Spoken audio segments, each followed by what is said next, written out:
Bonjour, alors aujourd'hui je vais vous montrer comment planter un rhizome de nénuphar. Alors vous avez ici ce qu'on appelle le rhizome qui va pouvoir produire plusieurs plants.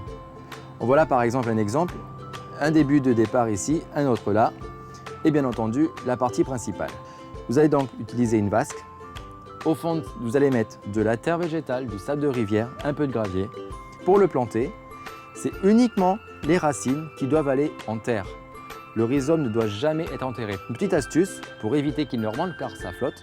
Vous allez prendre une petite pierre, la plaquer contre le bulbe et un élastique pour les attacher ensemble. Voilà, comme ça. Je vais creuser légèrement le substrat, y placer les racines qui sont déjà formées et la pierre en dessous. Maintenant, je comble comme ça et je rajoute du gravier. Pourquoi mettre du gravier par-dessus? Parce que la terre qui est au fond, si les poissons viennent à gratter dans le pot, ça va remonter et salir votre eau.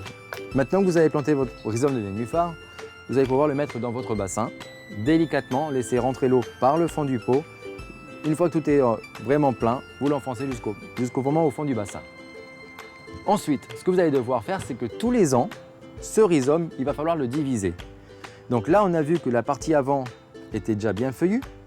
Cette petite partie qui est ici, elle aussi, dans le courant de l'année, va se développer.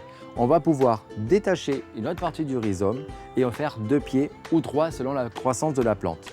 Il est important de diviser les nénuphars si vous voulez qu'ils refleurissent correctement d'année en année. Retrouvez-moi tous les samedis matins pour d'autres conseils en compagnie de Nia sur NC Première La Radio dans Jardinier tout azimut de 7h à 8h.